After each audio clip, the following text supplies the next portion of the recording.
a German Shepherd abandoned on a remote island for months. Everyone thought survival was impossible in such harsh conditions. But what happened when a businessman on a luxury cruise unexpectedly discovered him will leave you speechless. This incredible journey of rescue turns into something no one could have predicted, revealing a truth that will change both their lives forever. Get ready for a story that redefines the meaning of destiny, courage, and the mysterious bonds that connect us all. The morning sun sparkled across turquoise waters as the luxury cruise ship Ocean Majesty glided through the Caribbean. Among the passengers was Jack Harrington, a 38-year-old Boston financial advisor who had finally given in to his doctor's advice to take a vacation before stress kills you. 3 days into the trip, Jack still couldn't disconnect, constantly checking his phone for non-existent signals, his mind trapped in spreadsheets and client portfolios rather than the paradise surrounding him. On the fourth day, the ship anchored near a small uninhabited island for a castaway beach experience. While other passengers eagerly prepared for beach games and barbecue, Jack wandered away from the group, seeking solitude along a narrow path cutting through dense vegetation, his designer shoes completely inappropriate for the terrain.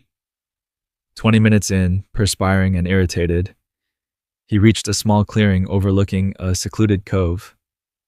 That's when he heard it, a weak, hoarse bark that seemed to float up from the shoreline below.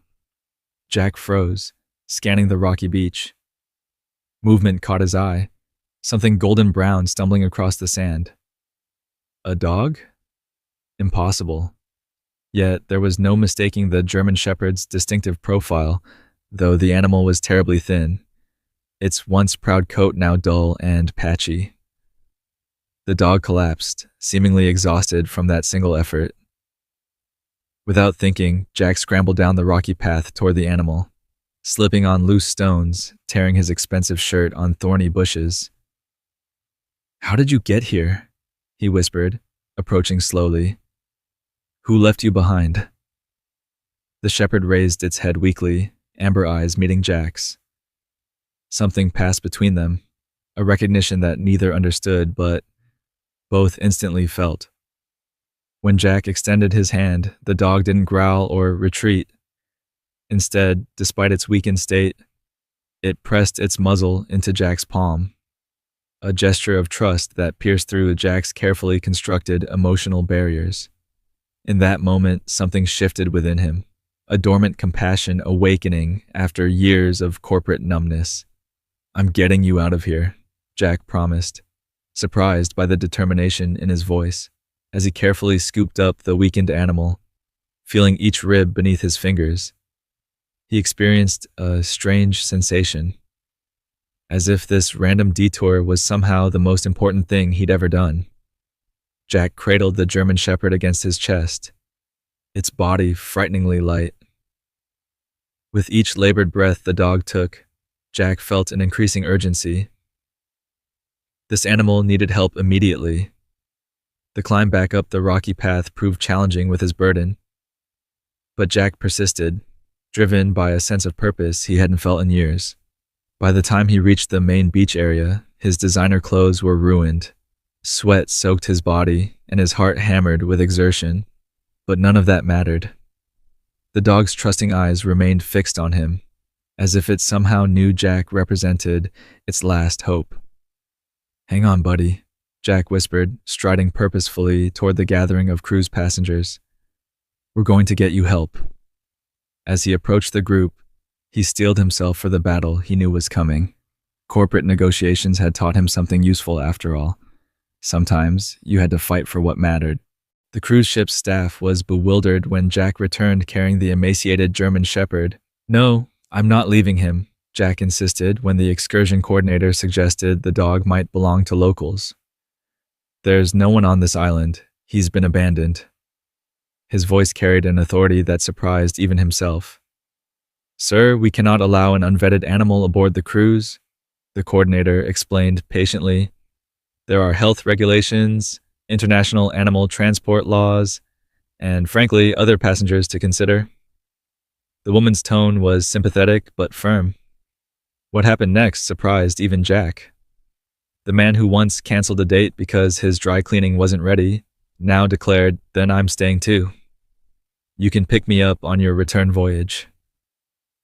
The words escaped his mouth before he could analyze their financial or professional implications. Calls to the captain and heated debates followed. Fellow passengers gathered around, some supporting Jack, others concerned about disrupting the itinerary. Eventually, Miranda Chen, the ship's doctor, came to examine the dog. "He's severely dehydrated and malnourished," she concluded, genuine concern in her voice. "I'm not a vet, but he likely won't survive without immediate care. His paw pads are raw, and there's evidence of salt damage to his coat. He's been here quite a while." That settled it for Jack. He requested emergency transport back to the nearest populated island, San Marcos, which had a veterinary clinic. 4 hours and several $1,000s later, Jack sat in a small veterinary office while Dr. Enrique Vega treated the dog. The walls were lined with faded posters showing healthy pets, a stark contrast to the animal lying on the examination table. "No microchip," Dr. Vega confirmed, running the scanner over the animal's thin body once more. "He's approximately 4 years old, well-bred from the look of his structure. Given his condition, he has been on that island for at least 2 months, possibly longer." How did he survive? Jack wondered, watching as fluids dripped into the dog's vein. "German shepherds are resourceful," Dr. Vega smiled. "Perhaps he found a fresh water source, hunted small animals, though without adequate fresh water. It's genuinely miraculous." The vet's expression betrayed his professional puzzlement. Later that evening, in a hastily booked hotel room, Jack watched the sleeping dog, now attached to an IV for hydration. He'd named him Crusoe. His phone buzzed incessantly with messages from colleagues needing urgent decisions, but for the first time in years, Jack set it aside without feeling guilty. "Just you and me now, buddy," he whispered. "I've canceled my cruise. Looks like we're both castaways now." That night, Jack dreamed of the ocean and a storm. In the dream, he was drowning, and a dog was swimming toward him through massive waves. But strangely, it wasn't Jack who was being rescued. The roles were reversed in a way he couldn't quite grasp.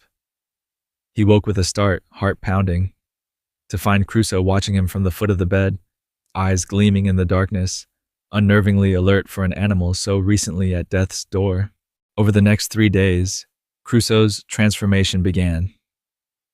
With proper nutrition, hydration, and medication, his eyes regained their alertness. The dull coat started to show patches of luster, and his body, though still severely underweight, no longer seemed on the brink of collapse. Dr. Vega was amazed at his rapid recovery. "He seems to have bonded with you," the vet observed as Crusoe followed Jack's movements with attentive eyes, whining softly whenever Jack stepped away. "This isn't typical behavior for a stray. He acts like he's known you before." There was something in the doctor's tone that suggested he found the connection unusual. Jack had extended his hotel stay indefinitely, postponing his return to Boston. His assistant was handling the crisis at work, though not without pointed comments about Jack's unexpected dog rescue sabbatical. His boss had been surprisingly understanding, perhaps recognizing that Jack's burnout had been building for months. On the 4th day, Jack took Crusoe for a short walk along the beach. The dog was still weak, but moved with increasing confidence. They passed a local fisherman repairing his net who stared at Crusoe with wide eyes, his weathered hands freezing mid-task. "Ese perro," the man exclaimed, dropping his tools. "¿De dónde lo sacaste?" His voice carried a mixture of shock and something Jack couldn't quite identify. Was it fear? Jack explained through broken Spanish and the fisherman's limited English. The man grew agitated, pointing to the direction of the uninhabited island, making gestures of a boat and waves. Jack couldn't understand everything, but he gathered that the fisherman recognized the dog. "Boat," Big storm. Man and dog. The fisherman pantomimed, drawing a large arc with his hand, then crashing it down. 3 months ago. Muy malo. Very bad storm. His eyes never left Crusoe, who was watching the man with unusual intensity. Jack's heart raced. You saw a boat capsize? With a man and this dog? The fisherman nodded solemnly, pointing to where search parties had looked. No find man, no find dog, all gone.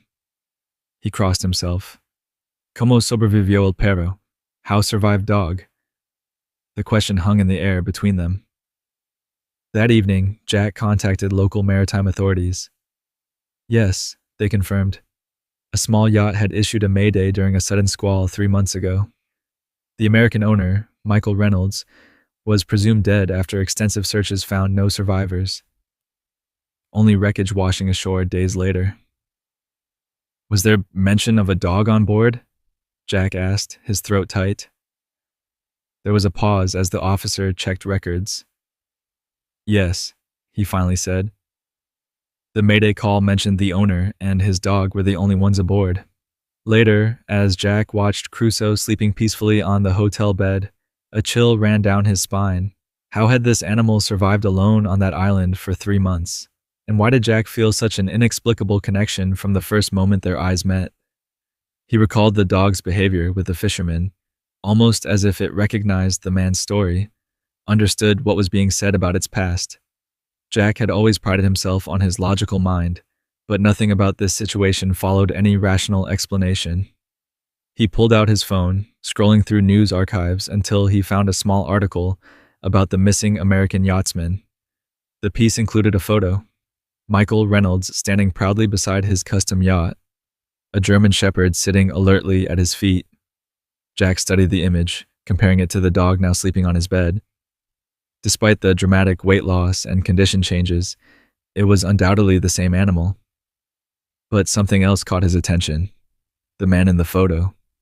There was something oddly familiar about him, though Jack was certain they'd never met. Jack's planned 1-week vacation had now stretched to 2 weeks on San Marcos.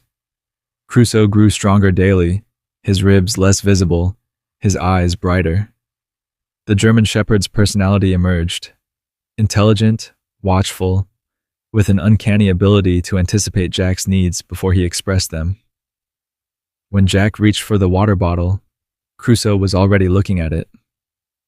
When Jack felt a headache coming on, the dog would press against his leg, offering comfort before Jack had even rubbed his temples. Using the contacts provided by maritime authorities, Jack managed to track down Elizabeth Reynolds, Michael's sister and only living relative. Their video call was emotional as Jack explained the incredible discovery. Michael loved that dog more than anything, Elizabeth said, wiping tears. He named him Max after their childhood dog. They were inseparable.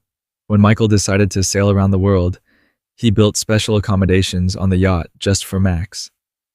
Her voice broke as she described how her brother had left his high-pressure job to find meaning in life. Jack felt a strange dissonance hearing the dog called Max instead of Crusoe. Yet the shepherd immediately looked up at the mention of his original name, ears forward, eyes alert. A reaction that sent goosebumps across Jack's arms. The authorities are processing paperwork for me to bring him back to the States, Jack explained. I'd be happy to bring him to you in Colorado. Elizabeth shook her head. Michael would want Max to be with someone who went to such lengths to save him. Besides, she smiled sadly, I'm fighting cancer right now. I can't give him the care he deserves. As the call continued, Jack learned more about Michael, a successful investment banker who had burned out, just as Jack was burning out. He said life was too short for spreadsheets, Elizabeth recalled. The day he quit, he bought that boat and spent 2 months learning to sail. Everyone thought he was having a midlife crisis. The parallels to Jack's own life were unsettling. After the call, he brought up a photo of Michael on his phone, studying it while Crusoe watched with unusual intensity. He looks like you, Jack told the dog, trying to lighten his own mood. Same serious expression. The night, a powerful storm hit the island. As thunder crashed, Crusoe became agitated, pacing and whining. When a particularly loud thunderclap shook the windows, he leaped onto Jack's bed, trembling violently. "It's okay, boy," Jack soothed, stroking the dog's fur. "Just a storm. We're safe." But Crusoe's behavior became increasingly distressed. He pulled at Jack's sleeve with gentle teeth, trying to drag him from the bed. When Jack resisted, the dog ran to the door, barking urgently, then back to Jack, repeating the pattern with growing desperation. "What is it? You need to go out?"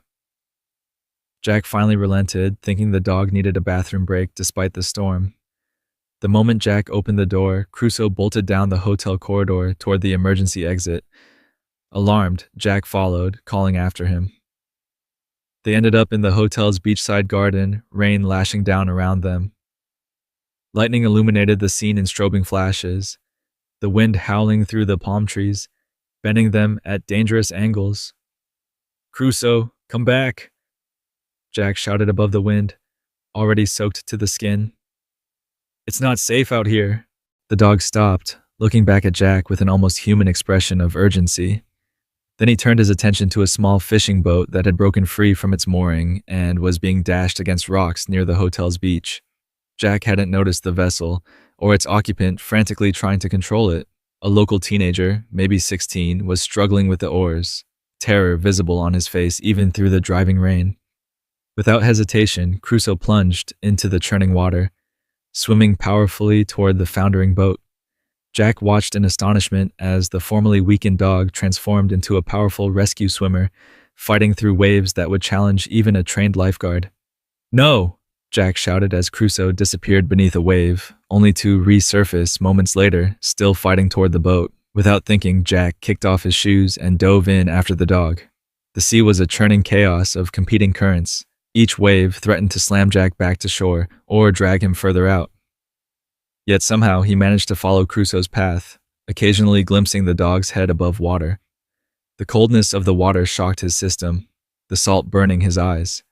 Twice he went under, disoriented by the storm's fury, before fighting his way back to the surface. When Jack finally reached the boat, he found Crusoe had already made it there. The German shepherd was circling the vessel, barking instructions that the terrified boy somehow seemed to understand, using his oar to help the dog climb aboard. With the teenager's help, Jack also managed to haul himself into the small fishing boat. The three huddled there as waves crashed around them, threatening to capsize them with each swell. The motor was dead, and one oar had been lost to the sea. The boy, soaked and shivering, spoke rapidly in Spanish, pointing toward the shore that now seemed impossibly distant. "We need to secure a line," Jack shouted above the storm, spotting a length of rope in the boat. With numb fingers, he tied one end to the boat's bow and the other around his waist. "I'm going to try to swim back, pulling us in." The boy shook his head violently, pointing to the dangerous currents between them and safety. He was right. It was suicide. The waves would dash them against the rocks long before they reached shore. Crusoe barked sharply, drawing their attention. To Jack's astonishment, the dog seized the rope in his powerful jaws, looked at Jack with those intelligent eyes, and then dove overboard before Jack could stop him. "Crusoe!" Jack cried out, watching helplessly as the dog began swimming toward shore, the rope trailing behind him. The strength it would take to pull a boat with two people against those currents seemed impossible, especially for a dog still recovering from starvation. Yet Crusoe swam with a determination that defied logic. Jack and the boy helped by using the remaining oar to steer, avoiding the worst rocks. Inch by inch, they moved closer to shore, though Crusoe occasionally disappeared beneath the waves, only to resurface and continue his Herculean effort. By the time they reached the shallower water near the beach, a small crowd of hotel staff and guests had gathered, alerted by Jack's absence. They rushed into the surf, helping pull the boat the final distance. Crusoe collapsed on the sand, his energy finally spent. Jack knelt beside him, cradling the wet dog in his arms, tears mixing with rainwater on his face. The animal's breathing was labored, his eyes half closed with exhaustion. "That's not possible," whispered Dr. Vega, who had been called to the scene. "No dog has that kind of strength, especially not one still recovering from such severe malnutrition. It defies medical explanation. But as Jack looked into Crusoe's eyes, he saw something that transcended ordinary explanation, a wisdom and purpose that seemed almost supernatural. And suddenly, the strange dreams, the immediate bond, the impossible rescue, it all crystallized into a thought Jack was afraid to articulate, even to himself. The next morning broke clear and calm, as if the previous night's storm had been a fever dream.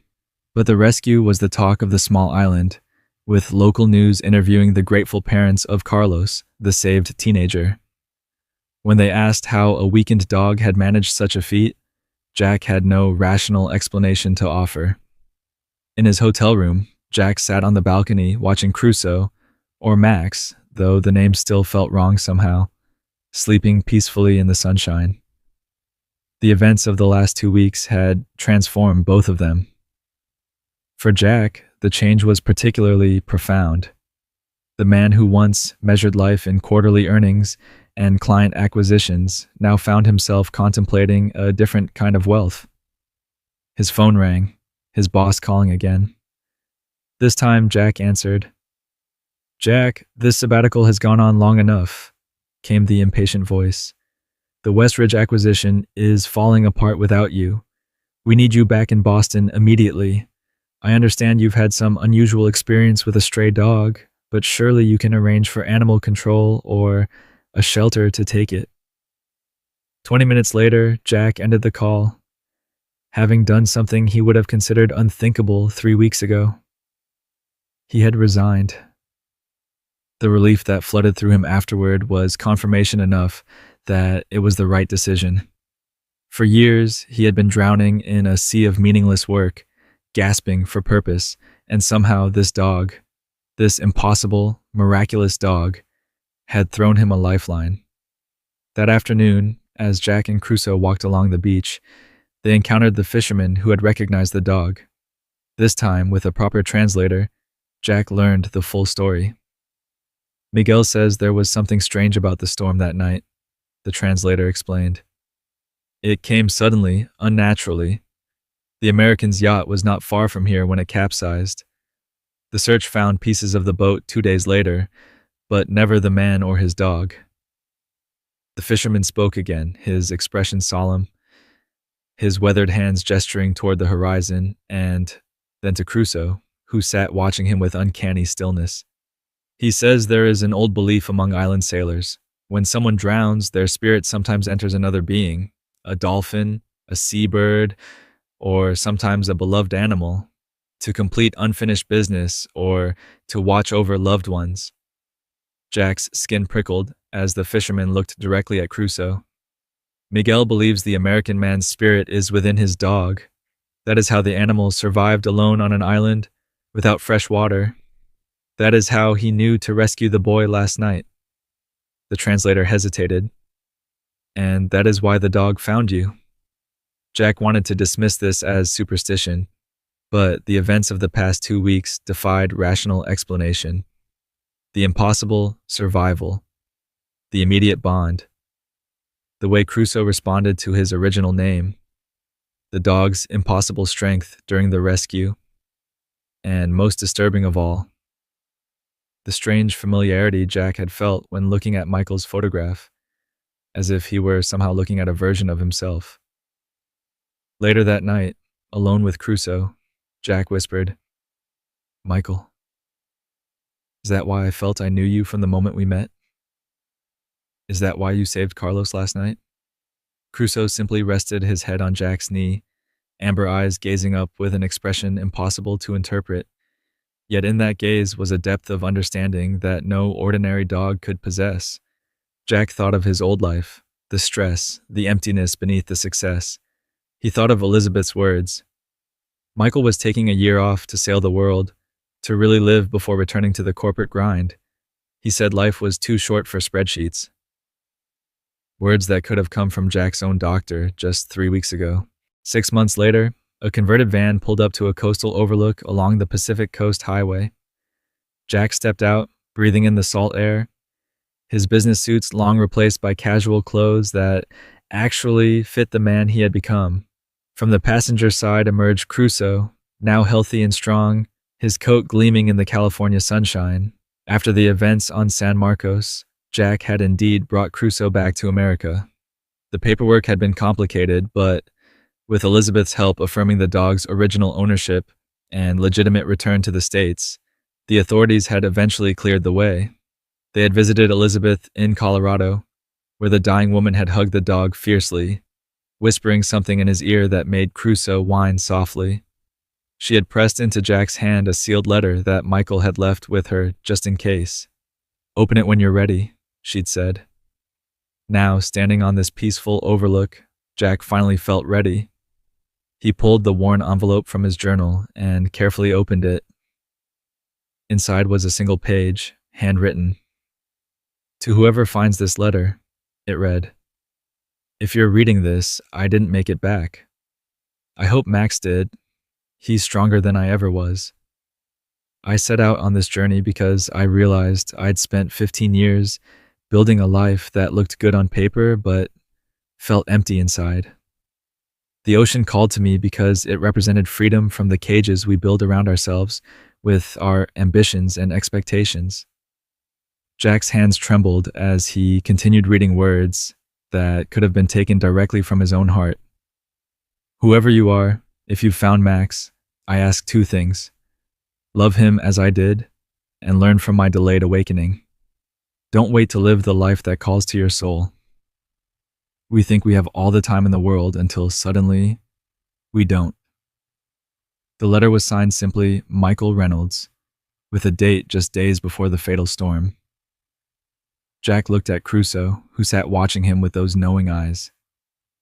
6 months of traveling together had created a bond deeper than Jack had ever known. They had hiked mountains, slept under stars, and met people who had helped Jack rediscover parts of himself long buried under spreadsheets and ambition. "I don't know if his spirit is in you," Jack said quietly to the dog, "but I know you saved me as surely as I saved you." Crusoe pressed his muzzle into Jack's hand, the same gesture from their first meeting on that island beach. As the sun began to set over the Pacific, Jack thought about the new foundation he was establishing with his savings, one dedicated to training rescue dogs and supporting animal welfare. He thought about the book he was writing sharing this incredible journey. Neither would make him as financially successful as his old career, but both filled him with a sense of purpose his previous life had lacked. "Thank you," he whispered, not entirely sure who he was thanking, Crusoe, Michael, or perhaps the mysterious workings of a universe that had brought them all together in ways he would never fully understand. Crusoe barked once, joyfully, then raced down the path toward the beach below, looking back as if to say, "Are you coming?" Jack laughed and followed, running with an abandon he hadn't felt since childhood. Whatever forces had brought them together, he was grabbing this second chance at life with both hands. The mysterious connection between a lost sailor, a miraculous dog, and a man who needed rescuing himself had created something beautiful. A story of courage, purpose, and new beginnings. Whether Michael's spirit truly lived on in Crusoe didn't matter in the end. What mattered was the life they were building together, one adventure at a time, far from the confines of glass, office towers, and spreadsheets. And in that, both Max and Michael had found their way home after all. If this story touched your heart, subscribe to the channel and leave a like. Share it with someone who loves inspiring stories and help us spread messages of courage and hope. Sometimes the most miraculous rescues are the ones where we're not sure who saved whom.